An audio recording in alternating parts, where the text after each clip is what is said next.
Hey, happy Sunday to you delightful people. How are you doing? I'm doing all right. I'm having a good day. It's a beautiful day. It was supposed to rain today. They were saying it was going to be just all nasty. It's beautiful. There's not a cloud in the sky. It's 50 degrees out there. I'm in a tank top because I just got done working out, and when I come out, sometimes I'm just like hot. If it's really cold outside, I'll put a jacket back on, but I mean, it feels good. It's a beautiful day. I got out yesterday and spent all that time doing all that yard work because I thought it was going to rain all day today. I thought, let me get it all done today, because it's supposed to be rainy and yucky tomorrow. No, it's beautiful. It is a gorgeous day. It's fabulous. So I'm not complaining. I mean, I got all the yard work done and I got a nice day. So it's all good. I'm headed to Lidl to get some frozen pizzas. I want to give you a little bit of inspiration today. This is inspirational for me every time I think about it. Some of y'all were asking me, how do you stay so motivated, to do everything you do? Well, one advantage I have is that I cannot stand to do nothing. I cannot just sit and do nothing. It drives me crazy. My brain will drive me insane if I try to do it. And it's kind of a blessing and a curse. Like, if I try to just sit down and watch a movie, I will have to get up at least 3 times to go do something because my brain just will not shut up. Just like, hey, there's some clothes in the dryer. You might want to go get them. And then there's some in the washer. You need to go do something about that. Let me just pause the movie. Let me go take care of this really quick, and then I'll remember something else. Let me go take care of this. I'll be right back. If you ever tried to watch a movie with me, you get really sick of me. Like, will you just sit down? God, we're never going to finish this movie because it's just awful. Usually I'm watching them by myself, so that's fine. When is the last time I watched a movie with somebody? Hang on. I guess it would be when my older son and I went to see Top Gun. Yeah. And before that, shit, I don't know. Glenda the Good Witch and I went to see something. I'm trying to remember. What did we go see? We were supposed to go see Top Gun together. We never did. I don't know. There was something. But no, normally I'm watching them by my damn self. My kids don't want to sit and watch a movie with me. I've tried to get them to. They won't do it. So, what was I saying? So yeah, it's a blessing and a curse to be like that. I think if you have that trait, use it to your advantage, but understand that it is a problem, that, it can make relaxing more difficult. But my brain is just always going, all the time. The only time it ever stops, all the time, is if I, smoke pot. And I'm going to be honest with you, I have not done that in probably 20 years. It's been way more than 20 years, but the few times I did it, I can tell you that for me, that internal monologue, that constant, my brain is like a damn circus all the time. There is just shit just bouncing around in there all the time. When I'm stoned, it all stops. It just stops. There's just nothing. It flatlines, and it is a weird experience. I would not want to experience it all the time. I like the fact that my brain is just always just crackling with stuff. Once you learn to harness that, you can do great stuff with it. It can drive you nuts, though. That is an interesting paint scheme on that Corvette. Oh, you can't see it. That was borderline ugly. I can't decide if I liked it. It had red, black, and white stripes all down the thing. Anyway, it's a strange paint job. Squirrel! That's another thing about my brain. I don't have ADD. Don't start with that ADD shit. No. Not everyone who has an active mind has ADD or ADHD. Just please stop. With all due respect, please stop. And if I did have it, I would not want to change it. I wouldn't change my funky ass brain for the world. I definitely don't want to medicate it away. I don't want to do anything to make it go away. If I have it, fine, cool. I don't think I do. My brain is just always coming up with stuff. And once you learn to harness it, it is amazing what you can do with it. What the hell was my point? So that is one of the benefits of having a brain like this, is that I don't really allow myself to waste time. Sometimes I do. Sometimes I just force myself, like, just, Mary, you're not doing anything today. You're going to wind down. You're not doing anything. Just calm down. So I kind of make myself stop, running around like I'm nuts. But that's one way I do it, is that I don't like being still. And I find that going and working out makes me feel good. I like the way I feel after I go work out. I do. I don't like being sedentary. I don't like just sitting around. It bothers me.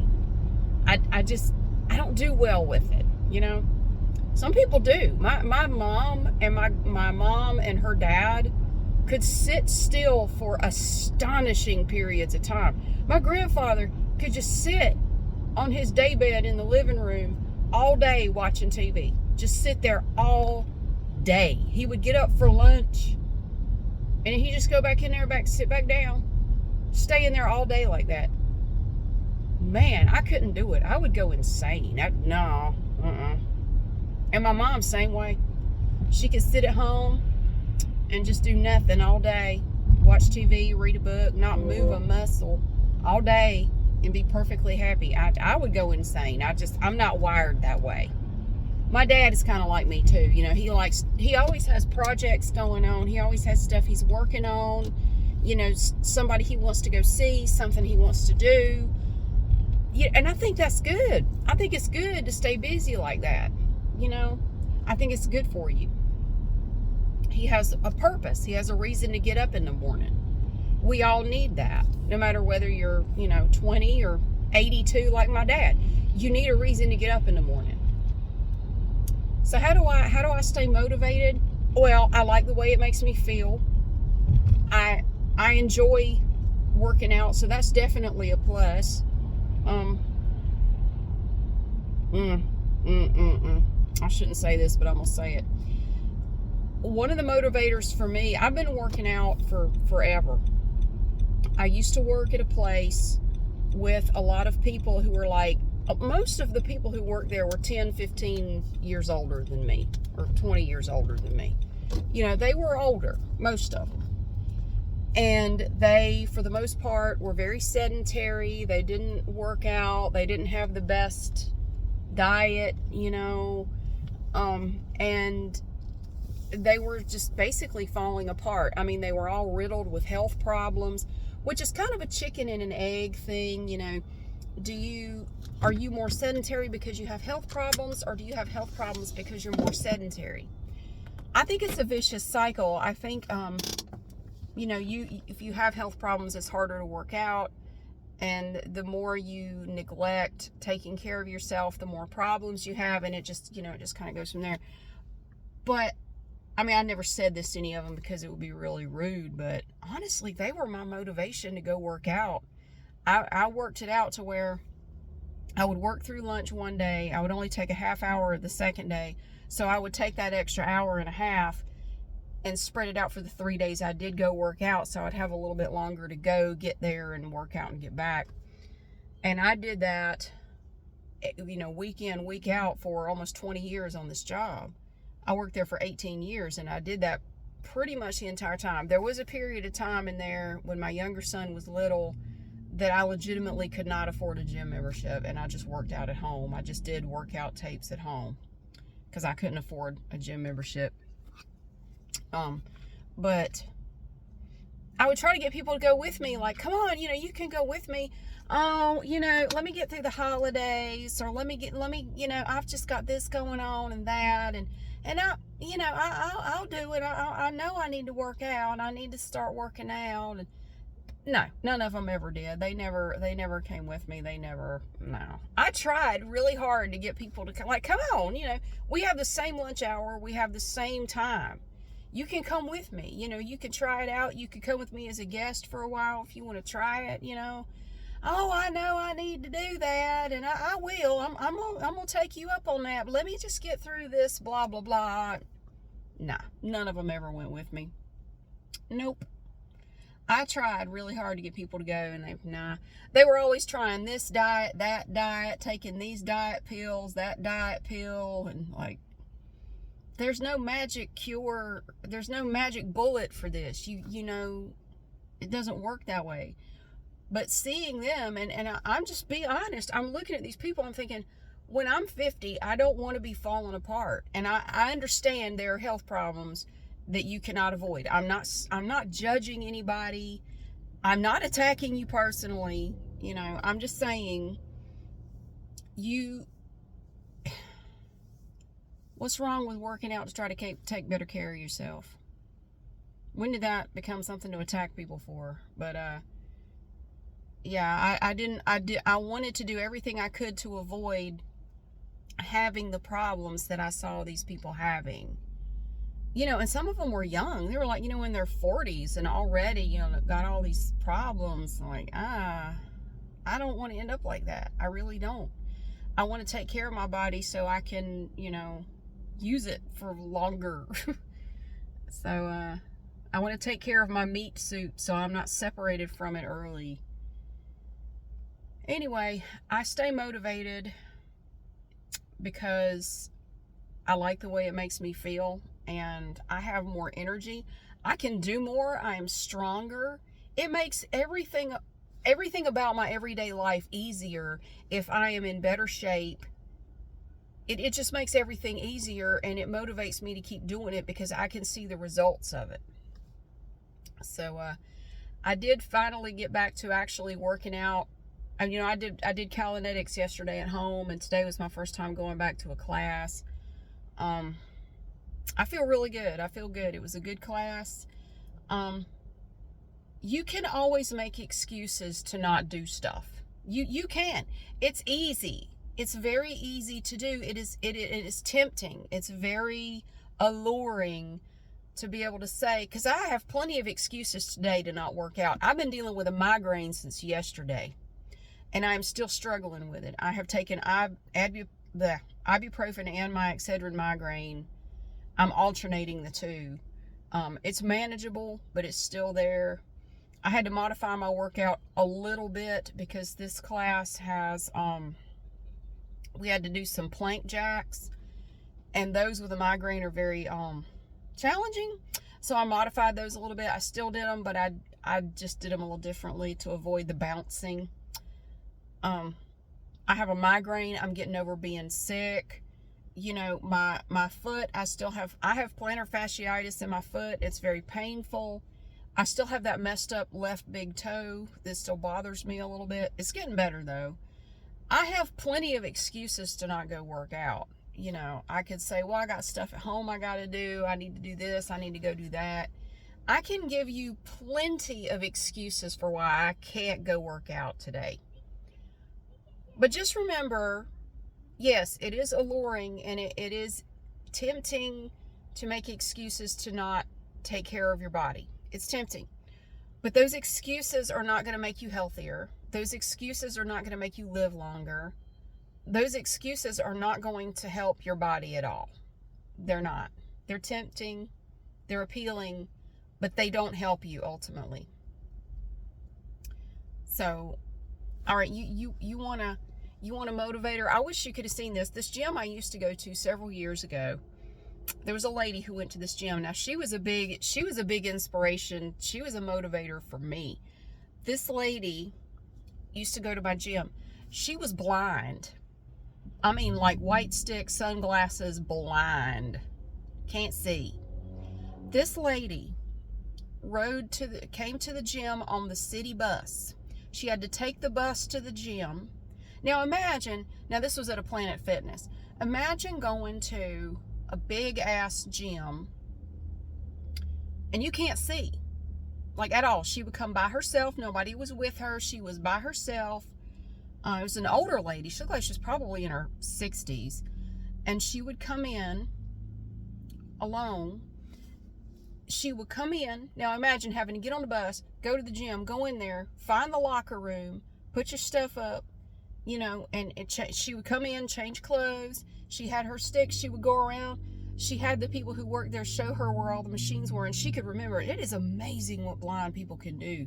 She remembered where they were, and she would go to the machines. You have to set the weight and everything, work out. She would do the treadmills. I mean, she did everything, free weights. And I saw her there all the time. And I'm sitting here watching her going, damn, what the hell is my excuse? Look at this lady. She is kicking ass. She comes in here about every time I was there, I would see her. She is in here just kicking ass and taking names in this gym. I am not making any excuses anymore. I cannot imagine doing it like that. But she was in there all the time.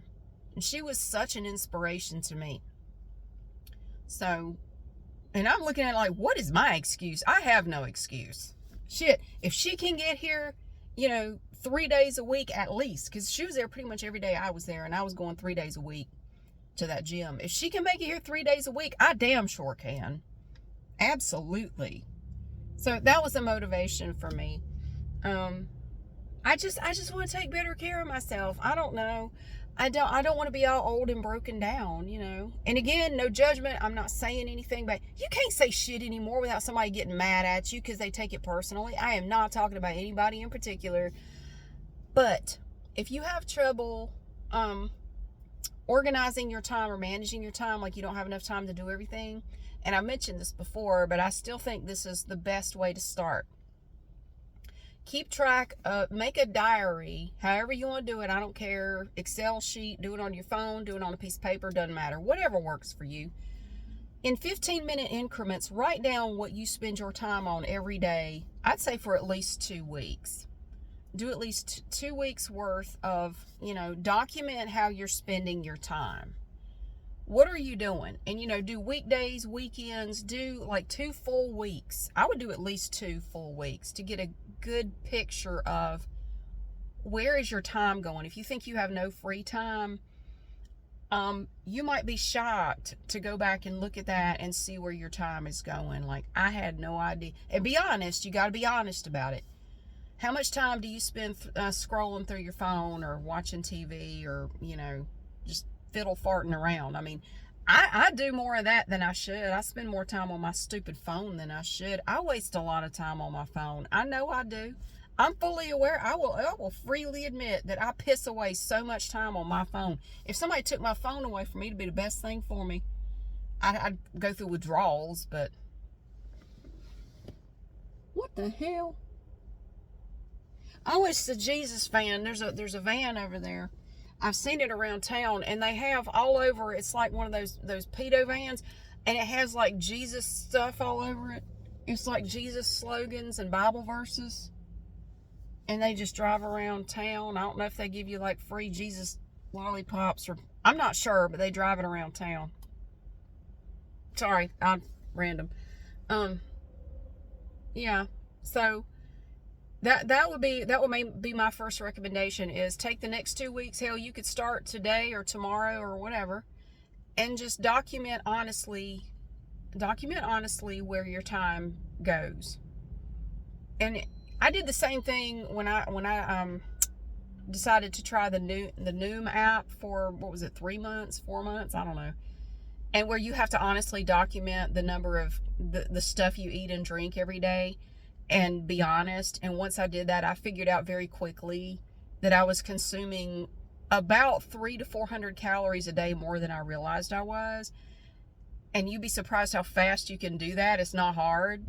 And I think it's the same way with time. I think you will probably find you piss away a lot more time in a week than you think you do, and it's very easy to do. So if you think you can say, well, I don't have time to go work out. I bet you do. You probably do. Now, you may legitimately not. Maybe you work 100 hours a week or something, but my guess is you probably do. You just have to figure out where your time's going, I would have even more free time if I'd put my damn phone down and quit messing with it. Quit watching YouTube stuff and, just messing around. I'd have more time if I quit doing that, but I'm not really worried about it. I mean, you need some downtime. I'm not saying you need to be productive 24 hours a day, because that's not good for you either. You need some time to relax and unwind. I'm sitting in front of Goodwill right now. I'm watching people go in and out. I'm looking to see what people are buying. Oh my God. I wanted to talk about something that my grandmother said to me. And a comment somebody made yesterday made me think about it. I was talking about how people dressed better 20 years ago. And how somehow they were saying that, like, well, you don't understand what it was like for some people back then. And, you know, they didn't have the advantages. And I wasn't talking about any group of people. I wasn't saying anything about any particular group of anybody. You can go back and look at anything. You could go back and look at customers in a mall in the 80s. All different types of people. You know, whatever. People walking down the street. I'm not talking about any certain group of people. People 20, 30 years ago just dressed differently. Everybody did. I'm not just talking about any certain anybody. Everybody, in my honest opinion, in my humble opinion, everybody took a little more pride in their appearance than people do now. So I'm not trying to start anything.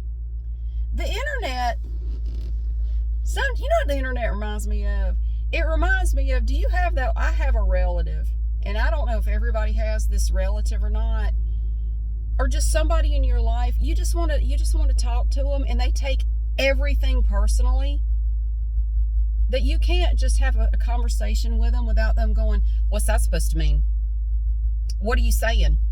What does that mean?" I can't believe you said that. Like, I was not referring to you specifically. Good Lord. Go back to the dessert table and go sit with somebody else. Jesus. Never mind. You can't talk to people like that. They just get all bristly about everything you say. But it has nothing to do with money, and that's kind of made my point. People 20 to 30 years ago, believe it or not, in general, I'm not talking about individual people, people had less disposable income then than they do now. And I'm not trying to start a fight. I'm not trying to get into anything here. People did not have as much money to spend on their appearance as they do now. But somehow today people look worse. Like, people just, I don't know. It has nothing to do with how much money you have. And it reminded me of something my grandmother said. Now, my grandmother was born in 1910.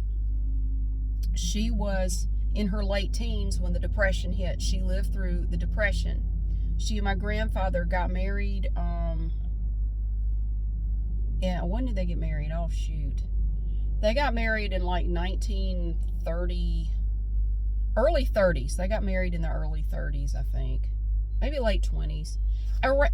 Sometime right after the Depression started. The Depression lasted a very long time. Really, World War II was the thing that kind of gave us a push to get out of it. The Depression, it bugs me what young people learn about history these days. It does. Y'all don't learn a lot about a lot of stuff that I think you should. And you don't learn to appreciate the fact that people who are older than you may actually know a thing or two and have some wisdom that you don't have. I remember being in my late teens, early 20s and thinking all the adults were idiots. I thought my parents were idiots. Like, you do not understand how the world works, okay? God, my parents are stupid. I really thought that. But as you get older, you will realize you don't know it all. You don't understand how everything works. And a lot of the shit you have been taught is not accurate. And it's, at the very least, it's not the whole story. There's a lot of stuff you are not being taught, and it's to your detriment, unfortunately. It's kind of like people in the church who they are so confident. They're so confident that they know everything because it's what Pastor so-and-so told them, and this is how it is, and I know how everything works, and you're asleep. That's how people in the church referred to non-members. Well, they're asleep. You know, those people are asleep. Don't waste any time on them. They don't really get it anyway, so they're all out to lunch. You know, you need to just hang out with us because we're awake. That's how they have referred to themselves. We're not woke, but we're awake. So they're all asleep, so don't worry about them. Don't engage them in any conversation because Pastor so-and-so will tell us what's true. And, you know, Pastor so-and-so said don't talk to those people anyway. Yeah, they're trying to control what you know. That way, if you don't talk to outsiders, you won't ever hear anything else. And a lot of what you know just isn't so. Anyway, I'm gonna shut up. I'm gonna shut up right there. But I spent quite a bit of time as a child with my grandmother and grandfather, and they lived through the Depression. If you ever knew anybody who lived through the Depression, it changed people. It did. It was a time that I would be willing to say very few people in first world countries today could even conceive of how hard their lives were. And I mean everybody, except for a very few wealthy people. My grandparents will tell you, like most people who lived through it, we didn't even know the Depression was going on because their life was already so hard. They couldn't really tell a difference. Nothing really changed for them. You know, they were poor. They didn't have anything. I mean, they were poor. These were not wealthy people. They lived a very hand-to-mouth existence, and they had to work very hard to survive. It was not easy. So, and this was after going through, you know, World War I. My grandmother was a child during World War I. She lived through World War I, the Spanish flu, which actually killed one of her brothers. She had 7 brothers and sisters. One of them died very young from the Spanish flu. Fortunately, it was just the one, because there were some families where the whole damn family was wiped out by the Spanish flu. It was just her brother died. She told me something, and I don't know what made me think of this. I guess it was the comment, and it just got me to thinking about what my grandmother said. And she told me when I was little, and I didn't really understand what she was saying. She said, in your lifetime, you will live through what I lived through. You will go through something similar to what I had to live through. You will live in hard times that you can't imagine right now. It comes back around. And your life is going to be hard, and you're going to have to work hard to survive. Because she told me a lot about what life was like back then and how hard it was, and people really had to come together to help each other, and like nobody had anything. It didn't matter what color you were. Nobody was doing well. I mean, everybody struggled. There were people who literally starved to death. And I am not saying that nobody has it hard now. But I feel, for some reason, I just feel compelled today to tell you what my grandmother told me. You will live through times that you cannot conceive of right now. I do believe that. I honestly do. I feel sorry for the younger generation. I feel sorry for my kids. I have no idea what y'all have in store for you, but I don't think it's going to be good. And I think you're going to look back, a lot of people are going to look back on their youth and things that they believed and things that they said, and they're going to be ashamed of themselves. They're going to laugh and say, oh my God, I had no idea. I had no idea. I was a fool. I was a fool. I've done that. Hell, I've looked back on my youth and things I used to believe, and I would scoff at the older people and go, oh my God, I was an idiot. Turns out my parents did know what they were talking about, and I just was too ignorant to see it. Ignorant and cocky. Very, very cocky. And I'm sure you've heard of, there is a cycle to human civilizations, and it goes back as far as human existence goes.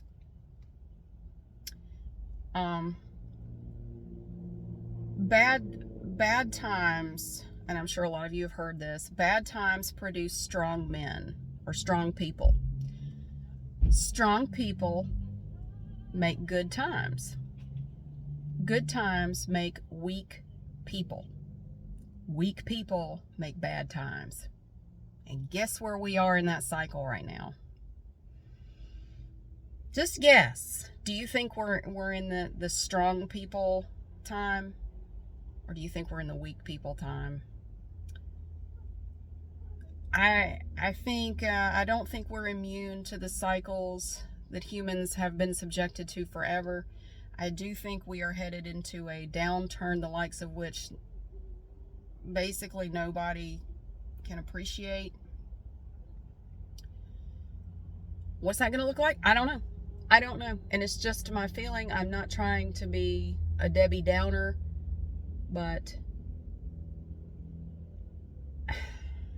I don't know. I think we're circling the drain, and I really don't have any hope that it's going to get any better.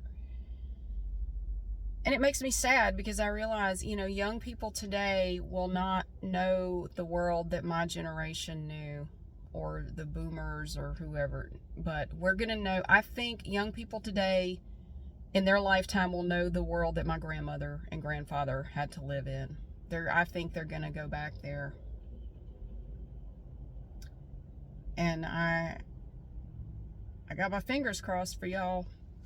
I got my fingers crossed that things will be okay for you. But I think it's going to be tough. I think we have tough times ahead in the next 10, 20 years. And I don't mean just here in the USA. I mean like everywhere. It's not just here, it's everywhere. So if I were you, I would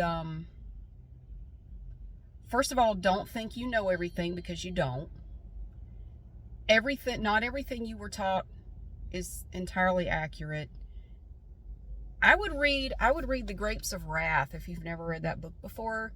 It's a family that lived, during the Depression. It's a fiction novel, but it's from what my grandmother told me about, the way people lived back then. It's pretty damn accurate as to how a lot of people had to live and what they had to do to survive. Imagine living like they had to live, and you don't have a choice. Like you don't have a choice. No one is going to come save you. I would try to, save some food, maybe work on getting in better shape if you can. Learn to do everything you can to be self-sufficient. This is not something I talk about a whole lot, but every now and then, I don't know, I just feel compelled. There's just something in the universe that says, Mary, can you at least just say something about it today? Can you just say something? I don't know. I just feel compelled to say it. I didn't get back to my other point. The way people dressed in the past, that was one thing that my grandmother told me. She said, and this is I grew up around a lot of older people. I really did spend a lot of time with older people throughout my childhood for the most part. She told me, she said, no matter what, we always tried to look our best. If we went into town, and especially when we were going to church, we wanted to look our best. And we went to school. Now, my grandmother only got to go to school up to the 8th grade. And then she had to drop out and, help the family. She had to go to work. She went to work in a mill to help her family, and when she was like 13 years old. She said, you always want to look your best. You may not have a lot of money, but you take what you have, you take whatever clothes you have, and you heat an iron on the stove or whatever you need to do, and you press it, and you brush your hair, and you do your best to look good. It's not about being rich. I'm not sitting here saying, well, people, you had wealthy people and that's why they look better. No, that's not what I'm talking about. You do your best to look your best when you go out, especially if you're going to church. Have you ever heard of that? I mean, your Sunday best. You do your best to look good. You try to shine your shoes up a little bit, you straighten your tie, if you got a tie, tuck your shirt in, stand up straight. You going in the house of the Lord, you need to show respect. And that's the thing that people have just lost. Nobody has any respect. Like, I mean, I don't know. And what does that mean? I'm just making an observation. What does it mean that no one bothers to do that anymore? Most people don't. What does that mean? What is it? It may not necessarily mean something, but is it a symptom of something? For me, I think it's like a mental laziness or something. I'm not sure. But my grandmother, let me tell you something. Your grandparents, great-grandparents, great-great-grandparents, honestly, and mine too, if they heard the stuff, if they were here to hear the things we complain about, they'd smack us upside the head with a rolling pin and ask us what our problem was. What are you complaining about? Lord, my grandmother would smack me with her pocketbook if she heard some of the stuff I complain about. Well, first of all, she'd wash my mouth out with soap because she would not care for my foul mouth at all. She'd tell me to put some clothes on. That's the first thing. Where are your clothes? What are you wearing? You're not going out in public like that. Mary, your mama raised you better than that. Because I raised her better than that. Sorry, Grandma. No, it's just people 100 years ago had a very different mindset. Very different. They would not even be able to understand people today. They would just shake their heads at us like, what is wrong with these people? Dang. I don't know what to do with these people. They what? What are they complaining about? But yeah, my grandmother did tell me that in my lifetime, I will know times like what she lived through. And I'm at that time, I wasn't really sure what she was talking about. Like, what do you know? The Depression's over. Why would I can't live through it if it's over? I wasn't old enough to really understand, well, that shit can come back around. And it does about every 80 years. In human civilization, there's about an 80-year cycle. Roughly. If you look at any civilization, any group of people, you're going to see that. We are overdue for it, and I think we're headed for it hard and fast. And I just think that for you young people, you're going to have a very different future from what you may anticipate. And I hope it's not too bad. But I think it's going to be educational for a lot of people.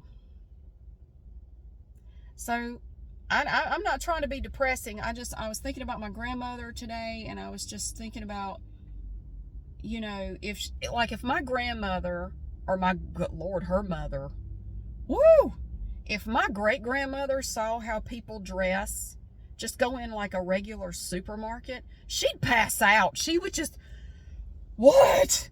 She just, Lord. I mean, she was born back in the 1800s. Like, you cannot go out into public dressed like that. And she was not a wealthy woman. This was not a woman with money. But, you do your best to take whatever meager clothes you have. You do your best to look your best when you go out in public. You don't go out looking like a mess. You take whatever you've got and you try to make it look as good as you can. It has nothing to do with being rich, because there's nobody rich in my family. They didn't have a pot to piss in or a window to throw it out of. I do not come from wealth, I can promise you that. But even if you did, that's not the point. I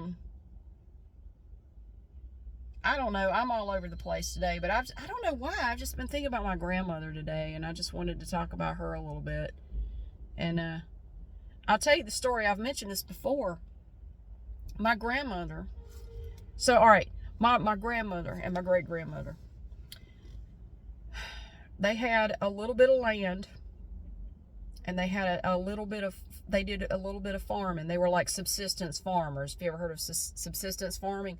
Basically, they grew enough to take care of themselves, and they would work when they could get work. They would work, like my grandmother's brothers would go work doing logging, or work in a sawmill or a cotton mill, whatever work they could get, if they could get a ride, because none of them had a car. You'd have to get a ride.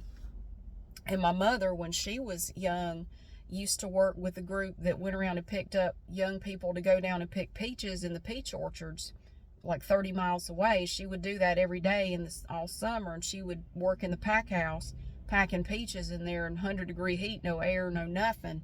And she did that all day, every day for the whole summer except for Sundays. My grandmother had to help deliver her baby sister. Now, there were 8 children total. My grandmother was one of the older ones. She wasn't the oldest. She was like second oldest, maybe. I think she had one older sibling. She had an older brother. Now, my great-grandfather was an alcoholic.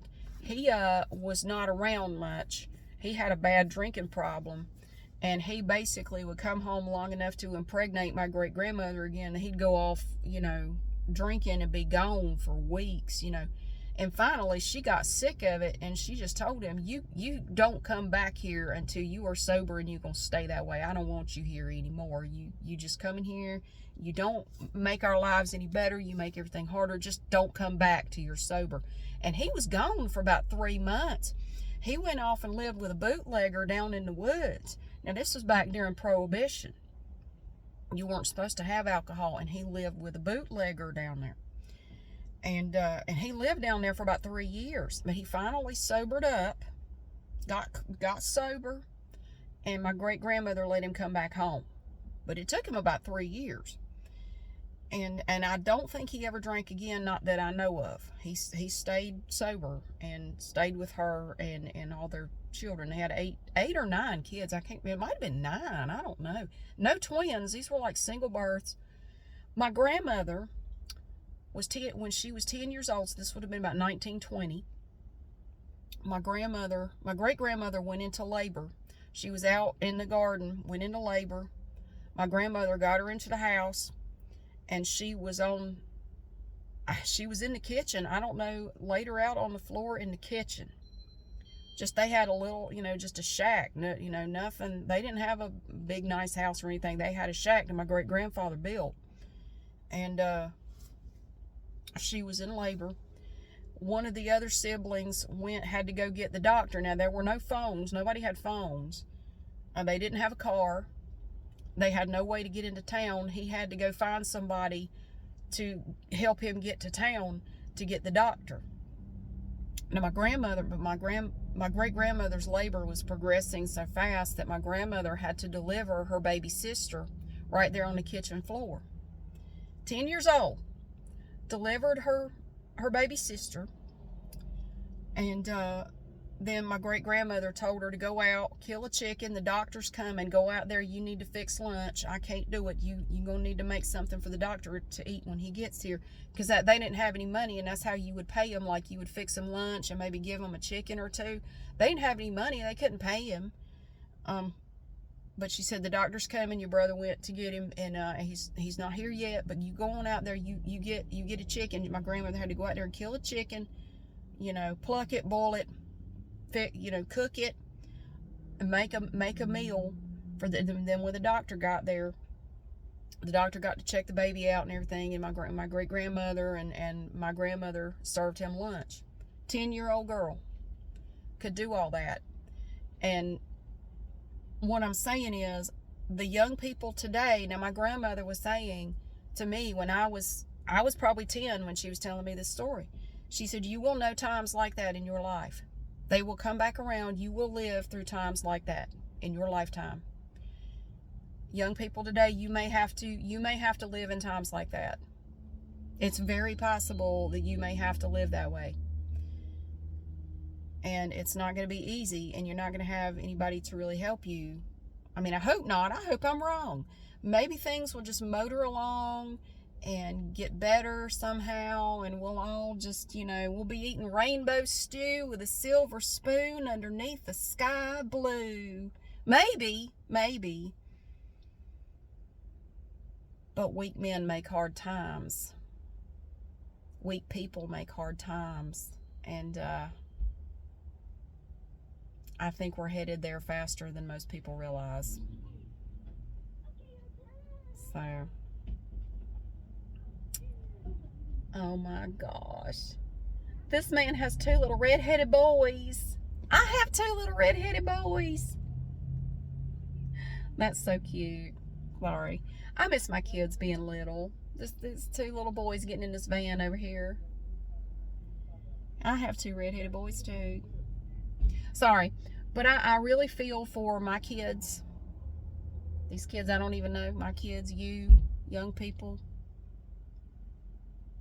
What's going to happen? I don't know. I don't know. Maybe I'm wrong. Maybe things will be fine and we will just keep motoring along. And every other civilization in history that had to live through this cycle, maybe we'll be spared. We could be optimistic and maybe we'll be spared. But somehow I don't think so. But take care of each other. Work hard. Do the best you can, because that's all anybody can do. Be grateful for what you do have. And that's one thing my grandmother always told me too. Count your blessings, because that's one thing that her mother always told her. You need to always count your blessings, because you have plenty of things to be grateful for. You need to stop and think about them sometimes.